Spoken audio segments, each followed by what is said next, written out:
Welcome to True Echo, where real stories echo louder than fiction. Today's story will stay with you long after the screen fades to black. It begins in a small southern diner where one black waitress's scars became the subject of cruel laughter, until a quiet stranger turned the entire room silent with just 5 words. What happened next changed everything, not just for her, but for everyone watching. Stay with us for the full story. The air inside Willow's grill didn't move. It hung there, thick, damp, heavy like wet cotton pressed against your chest. The busted AC had given up 4 days ago, and management wasn't about to fix it before the next payroll. So, the staff just endured. Tiana Baines wiped down the counter with steady hands, her movements mechanical from years of doing the same dance: clean, refill, serve, repeat. She never complained. Not about the heat, the customers, or the hours. You wouldn't hear her joke with the regulars or flirt for tips. She wasn't cold. Just distant. Calculated. It kept things simple that way. But today, the heat had stripped even her discipline. Her sleeves, always rolled tight to her wrists, were pushed back just enough to expose what she normally kept hidden. Her left forearm, etched with scarred, marbled skin. Burned tissue that curved like fire still lived there. Some avoided looking. Others stared too long. Booth 3 didn't avoid anything.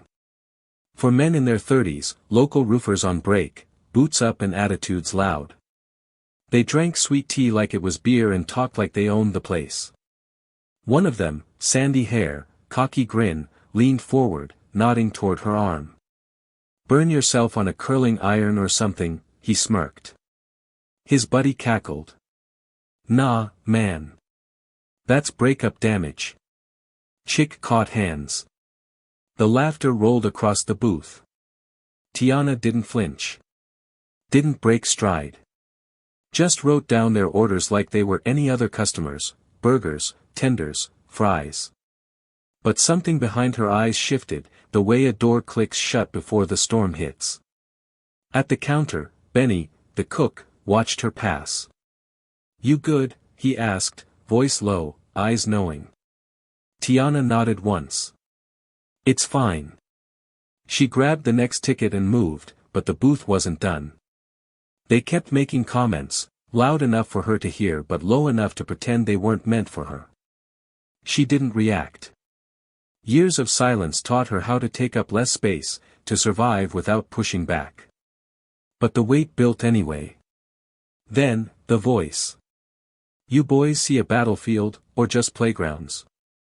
It came from the counter. Calm. Deep. Coated in gravel like someone who'd swallowed too much dust and truth in his lifetime. Frank Delaney turned around slowly on his stool. Mid-60s. Weathered. Sun-streaked stubble. A khaki shirt stained near the collar and a pair of hands that looked like they knew how to fix broken things, or break them if they had to. The booth quieted. One guy, the loudest, tried to puff up. "You say something, old man." Frank sipped his coffee. Then set it down. "I said, you ever been to a battlefield?" The silence that followed wasn't the kind that invited laughter. It was the kind that made the room hold its breath. Tiana paused mid-step, holding a tray, frozen. Frank's eyes found her arm. "That a Firehorse 7 tattoo?" The room vanished. Tiana blinked. It had been years since anyone recognized it. The mark that lived beneath the scars, faded ink shaped like a black horse engulfed in flames. She said nothing.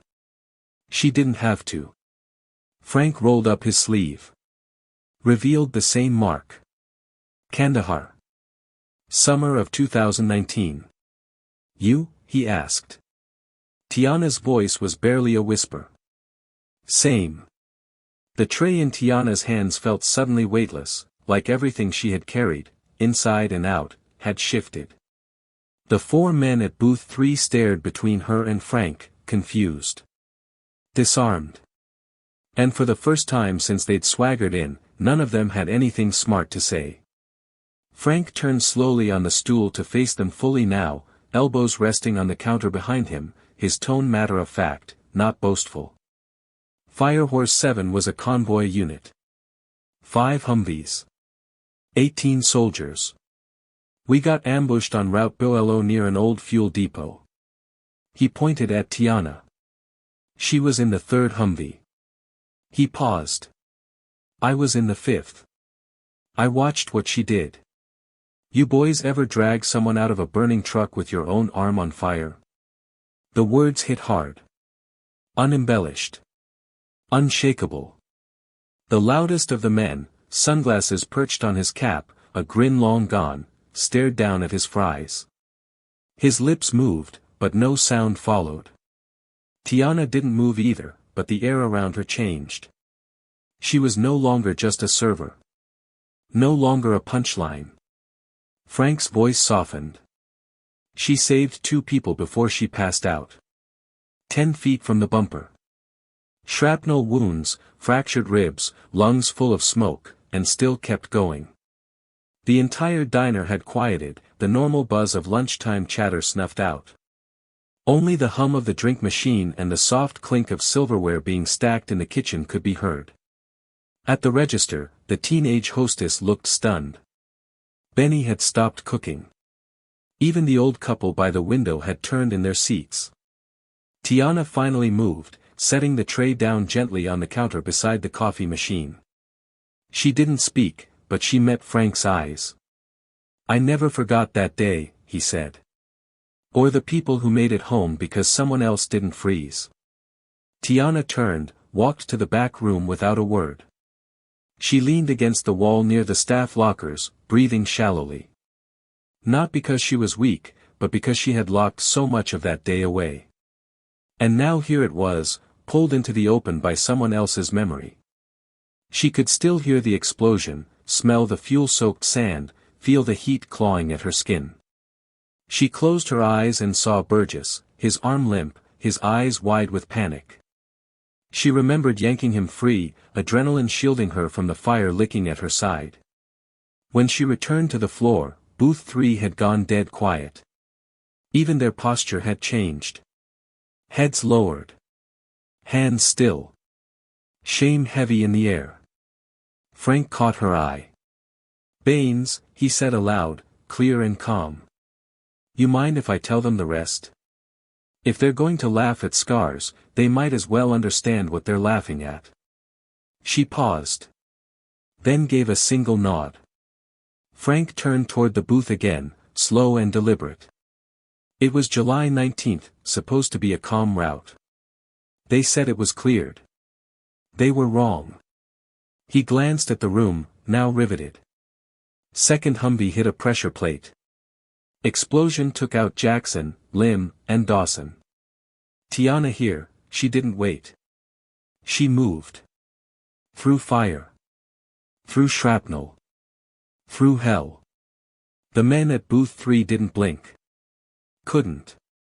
She pulled out Sergeant Downey, then Corporal Vicks, then the medic, Burgess. That's the one that cost her half her arm. Skin was peeling. Bone cracked. She blacked out 10 feet from us. He pulled something from his wallet. An old photograph. Worn, folded along the creases. 5 soldiers standing in front of a Humvee, dust in the air, smiles defying the heat. He pointed to one of the faces. That's her. Right there. Second from the left. Tiana looked away, jaw clenched. I only show that picture to people who need reminding, Frank said, folding it carefully. And you boys? You needed reminding. The man closest to the wall finally whispered, Man, we didn't mean no disrespect. Frank stared at him. Yeah, you did. And with that, he turned back to his coffee. The silence in Willow's grill was different now, no longer the silence of discomfort, but the kind that falls when truth fills a room and there's nothing more to say. Tiana moved through her tasks with her usual precision, but something in her steps had changed. Not heavier. Not slower. Just, freer. Like some invisible weight had been set down. Booth 3 remained hushed. Their laughter, their swagger, their cruel grins, gone. They picked at their food like it had turned to ash. The loudest one, the one with the mirrored sunglasses and the mouth to match, glanced up at Tiana once as she passed. She didn't look back. Didn't need to. Later, when she brought their check to the table, she laid it down without a word. One of the men, the quiet one with the beard who hadn't spoken earlier, finally lifted his head. "Miss," his voice cracked slightly. "We didn't know." She paused for just a second. "You didn't ask," she said, voice low but steady. Then she walked away. At the register, they paid in crumpled cash, 20s, 10s, small bills. But beneath the pile, they left a neatly folded napkin. In thick blue ink, they'd written, "We're sorry. We were way out of line. Respect." And under the napkin, a $100 bill. Tiana stared at it. She didn't know what made her pause more, the apology, or the fact that it had taken a stranger's words to make them see her. Still, she pocketed the money. Not because she needed it. But because it meant they saw her now. When she finally clocked out at the end of the shift, her shirt was soaked through with sweat, her shoulders stiff from hours of silent labor. She peeled off her apron in the back, hung it on the same hook it always hung from, and grabbed her backpack. Frank was waiting outside. Leaning against the wall near the window with his arms crossed, his face turned toward the setting sun. "You get off now?" he asked casually. "Yeah," Tiana said. "You want a ride? It's too damn hot to be walking." She glanced down the street. Her cousin was supposed to pick her up, but knowing Keisha, she was running at least 10 minutes late. Frank's offer didn't feel like pressure. It felt safe. "Thanks," she said, "but I'm good." "Appreciate it, though." He nodded, reached into his pocket, and handed her something. A business card. Plain white. No logo. Just his name and a number. And beneath it, in simple print, VFW Post 1739, Salisbury, North Carolina. "We meet Wednesdays," Frank said. "Coffee, a few complaints, and some war stories. You ever want to come by?" She took the card slowly, ran her thumb over the embossed letters. "Maybe," she said softly. He tapped the brim of his cap and strolled off into the humid evening like a man in no particular hurry. Back at her apartment, Tiana climbed the narrow stairs above the laundromat and unlocked the door to her place. It wasn't fancy, just one bedroom, a sagging couch, and a kitchen with a fridge that hummed too loud, but it was hers. She kicked off her sneakers, dropped her bag, and pulled the card out again. It wasn't heavy. But it felt like a key. She stuck it to the fridge with a pizza magnet and stood back, staring. Then came the knock. 3 light taps. Only one person knocked like that. Rainer Elkins, her best friend since high school, walked in with a grocery bag slung over one arm and an expression that said she was ready to yell or hug, depending on what she found. "I brought that honey lemon tea you like," Rainer said, "and if that container from last week is still in your fridge, I swear."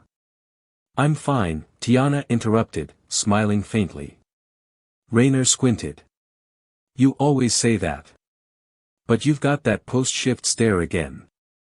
The one where you look like you swallowed glass and smiled through it." Tiana turned toward the kitchen. "Some guys laughed at my arm today." Rainer's smile dropped. "Again?" "They didn't know," Tiana said with a shrug. "I don't care if they thought it came from a dragon bite. You don't laugh at pain." Tiana opened the fridge, grabbed a bottle of water. "Someone said something." Rainer raised an eyebrow. "Someone like?" "An old guy at the counter. Said he was there. Showed the same tattoo." "Wait, what tattoo?" Tiana rolled up her sleeve again. Rainer leaned in. "Firehorse 7. Tiana nodded. "Frank Delaney," she added. You ever hear of him? Rayner's eyes widened. Sarge Delaney. Logistics guy. I remember that name. Ghost legend. Always 2 steps ahead. Tiana pulled the card from the fridge and handed it to her. He gave me this. You gonna go? Tiana hesitated. I don't know, she said quietly. Part of me feels like it's too far behind me. And part of me feels like I never really left. Rayner walked over, gently squeezed her arm just below the scar. You don't have to fix it all, she said. But maybe you don't have to carry it all alone either. They sat down on the couch and said nothing for a long time. Wednesday afternoon arrived faster than expected. The card sat on the counter all week like it was daring Tiana to make a move. 3 times she'd picked it up. Once after a dream that left her sweating. Once after folding laundry.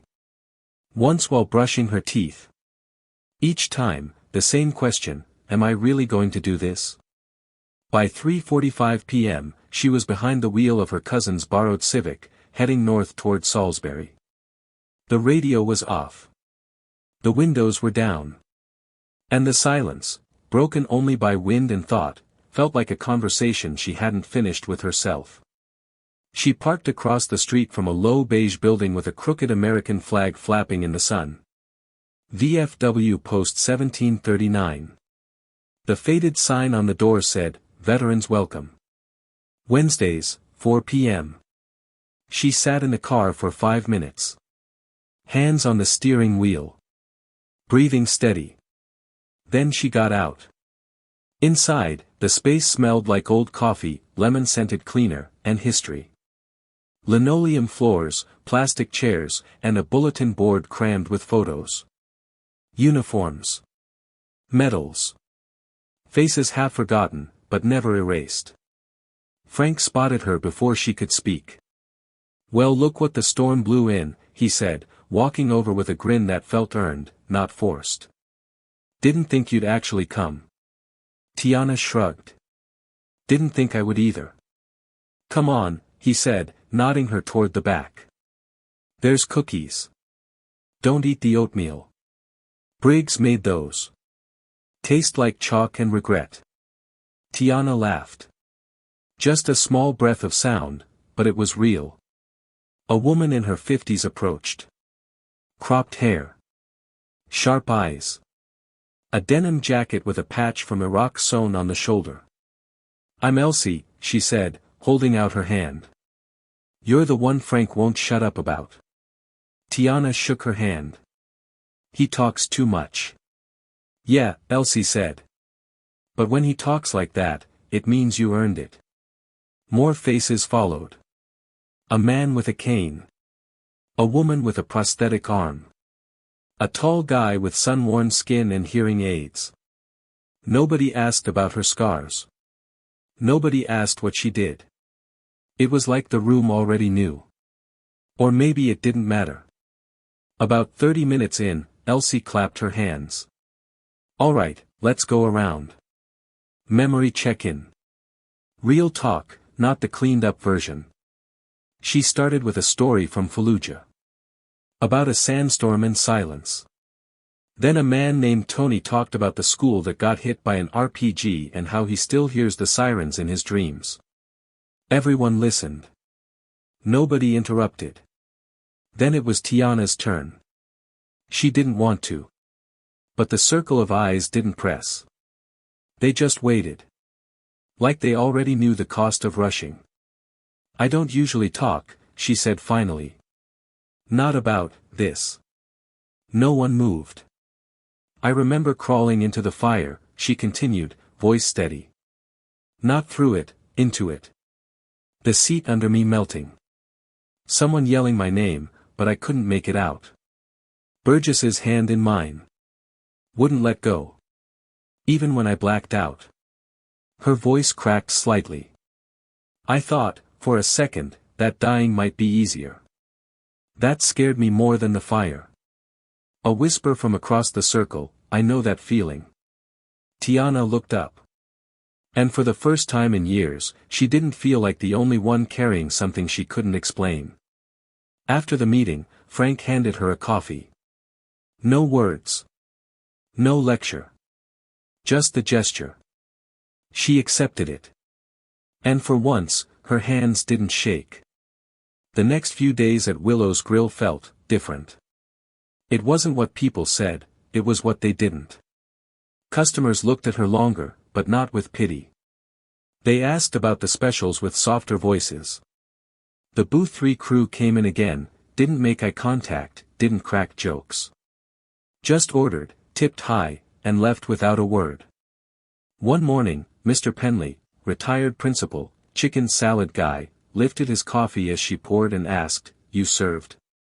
"Yeah," she said after a beat. "What branch?" "Army." He gave a small nod. Said nothing else. Another time, a woman with 2 kids stopped her at the register. "My brother was in Kandahar too. He didn't make it back. Just wanted to say thank you." Tiana didn't know what to say to that. So she just nodded and handed her the receipt. Raynor noticed the change too. "Girl, you're like a myth now," she joked over takeout. "They've gone from side-eyeing your arm to whispering thank you for your service behind napkins." Tiana rolled her eyes. "It's weird." "It's overdue," Raynor said. "They didn't care until someone else told them to. But hey, respect that comes late is still respect." That Thursday, Frank showed up at the diner again. Sat at the counter. Ordered hash browns, black coffee, and didn't say much. Just watched. Before he left, he handed her a flyer. Veterans Breakfast, next Saturday. Salisbury VFW. Guest speaker, TBD. "I think people need to hear your story," he said. She sighed, folding the paper. "I don't know if I'm ready to be that person." "What person?" "The one standing up. Talking. Being seen." Frank took a slow sip of coffee. "You don't have to be perfect. Just be real. People remember real." Tiana didn't answer. But she didn't throw the flyer away, either. Saturday came with the kind of dry heat that made even the air feel sharp. Tiana stood in front of her dresser, staring at the Firehorse 7-patch Frank had given her. It sat beside a small photo frame, dusty, the kind you only look at when you're ready. 5 faces stared back at her from Kandahar. Her own among them. Her left arm was bandaged in the photo, cradled in a sling. She was half smiling. She hadn't touched that picture in 2 years. And now, it stood upright. Centered. Framed. She wasn't sure if she was ready to speak at the breakfast next week, but something inside her had shifted. Like she'd been walking through her life holding her breath, and now, she could finally exhale. Monday rolled around quiet and hot.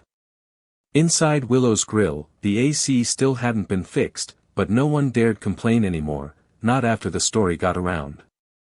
Tiana wasn't just the girl with the scar anymore. She was the woman who'd gone into fire. The shift was subtle but undeniable. People lowered their voices when she walked past. They looked her in the eye more. Some even nodded, quietly. Then came the moment that stuck with her more than all the awkward apologies or late-night tips combined. It was a slow afternoon. Just after the lunch rush. A woman walked in holding the hand of a little girl, maybe 7, tops. Big pigtails. Hello Kitty backpack. The kind of unfiltered kid that made adults nervous. Tiana brought them menus.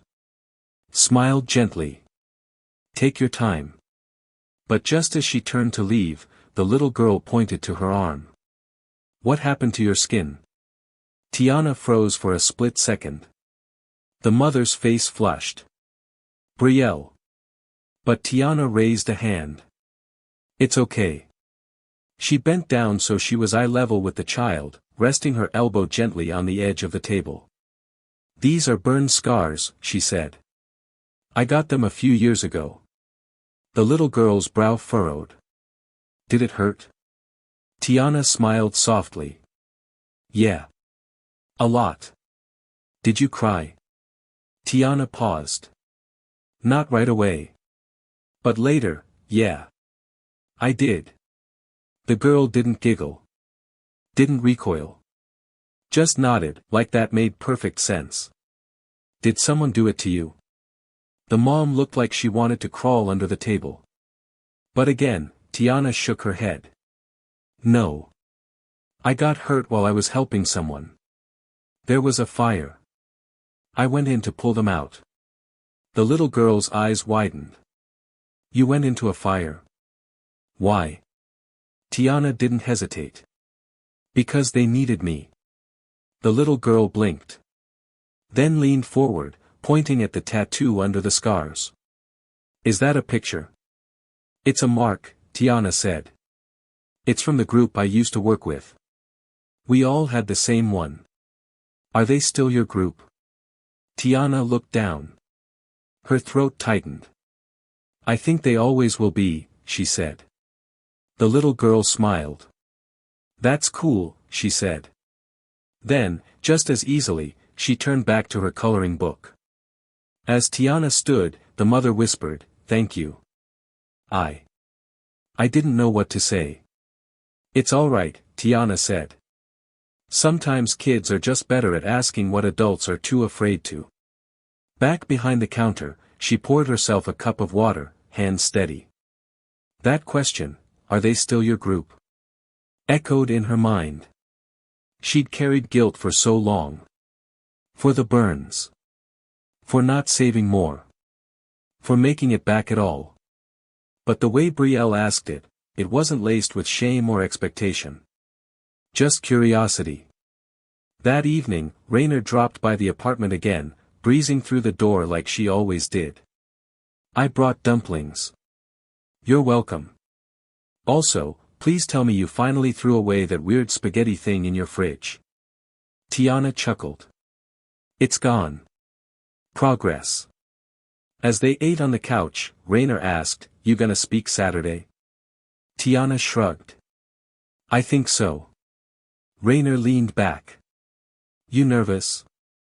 Not about speaking. About being seen. Raynor's voice softened. They've already seen you. They just didn't know what they were looking at. Tiana chewed slowly. That little girl today, she asked about my arm. Ugh, Raynor winced. No, it was, honest. Not cruel. Just, curious. And how'd you handle it? I told her the truth.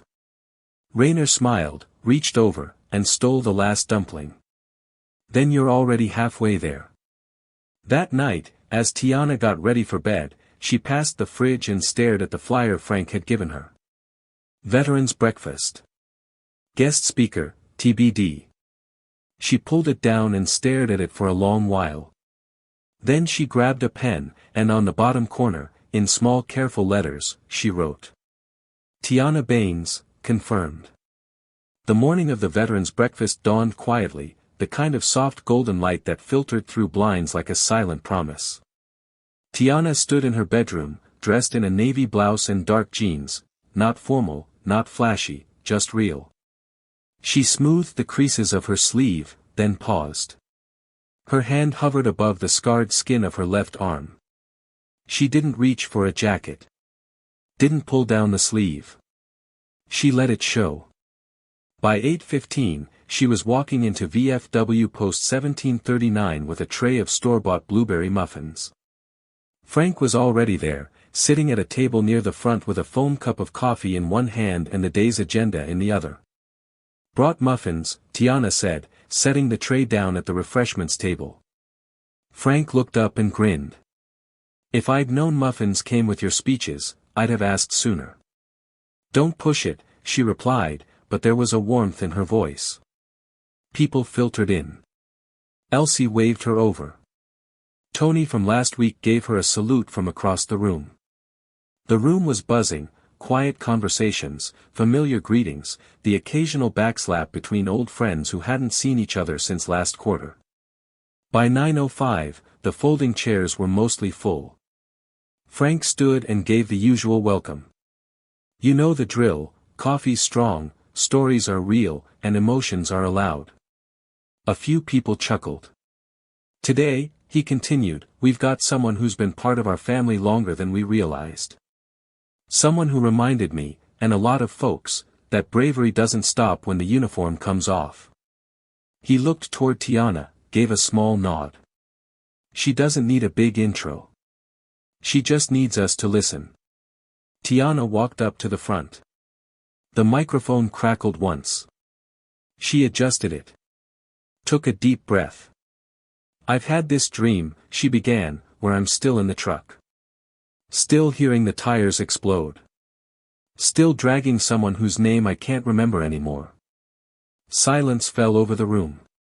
In that dream, I always wake up too late. But in real life, I didn't. I made it out. So did they. But not everyone did. She glanced around the room. Eyes. Ears. Hearts open. I didn't come here today to tell war stories.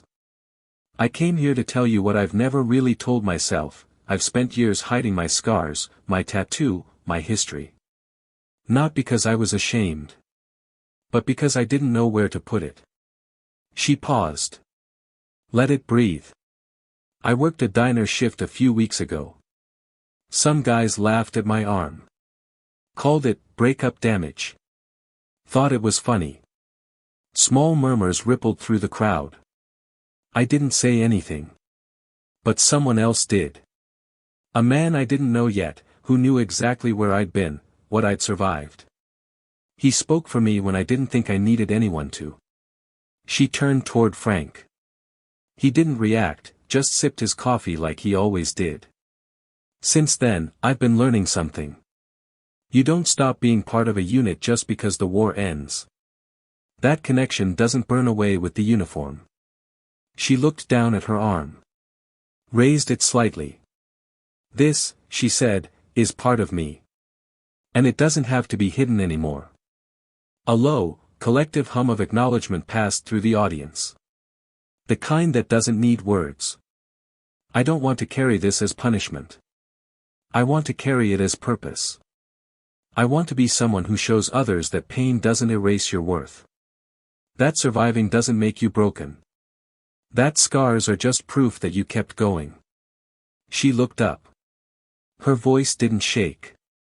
And if even one person in this room needed to hear that today, then I'm glad I came. Applause broke out, not thunderous, not forced. Just real. Steady.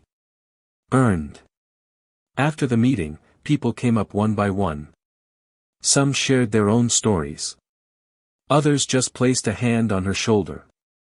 A quiet thanks. A shared look of understanding. At the far end of the room, Frank handed her a patch. Not a replacement. A gift. Dark green. Black embroidery. Firehorse 7. Was mine, he said. But I figure you've earned it more than I ever did. Tiana turned it over in her hands. It was soft, but it felt heavier than anything she'd carried in a long time. You carry it every day, she asked. Not because I need to. Because it reminds me who I've been. She didn't cry. Not here. Not yet.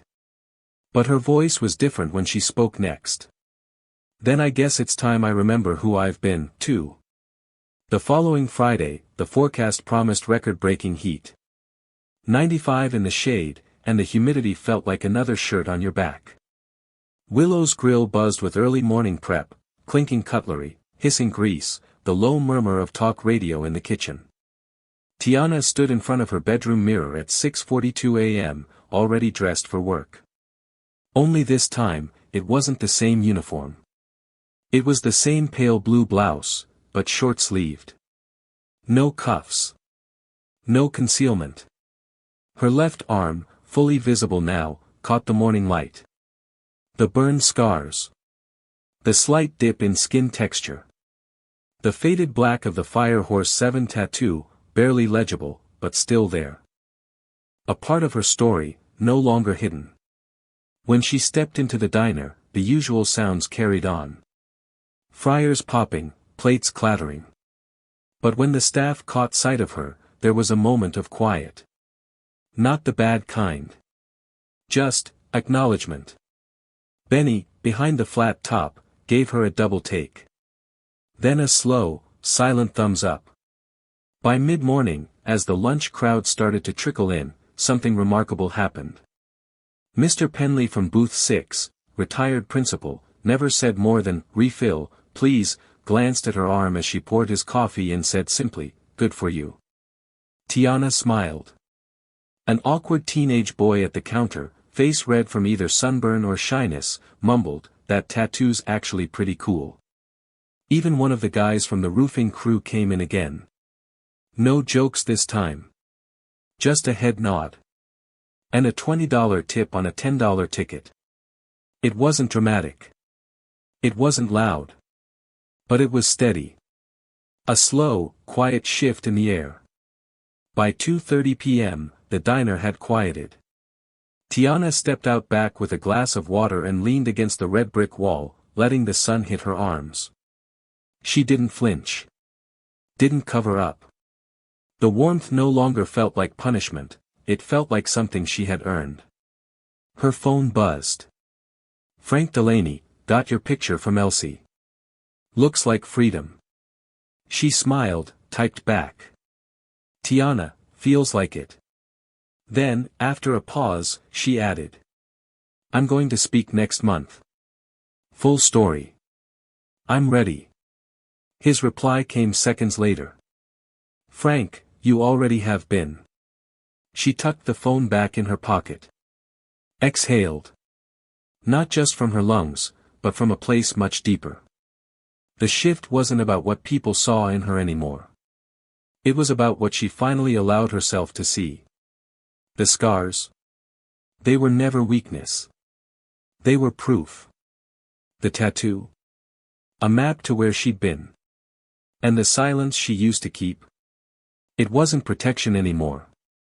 It was a burden she had finally laid down. That night, she passed by the dresser again. The framed photo from Kandahar. The Firehorse 7-patch Frank had given her, now neatly sewn onto a small canvas square, resting beside it. She didn't stop to stare. She didn't cry. She just looked. Nodded. And whispered to the quiet. Still standing. Then she turned off the light, and walked forward. Because sometimes, the bravest thing you can do is let yourself be seen. In a world that often mocks what it doesn't understand, bravery sometimes means more than surviving the battlefield, it means reclaiming your story. Tiana Baines didn't ask to be a hero. She just refused to disappear. And that made all the difference. As Frank said, everyone carries something.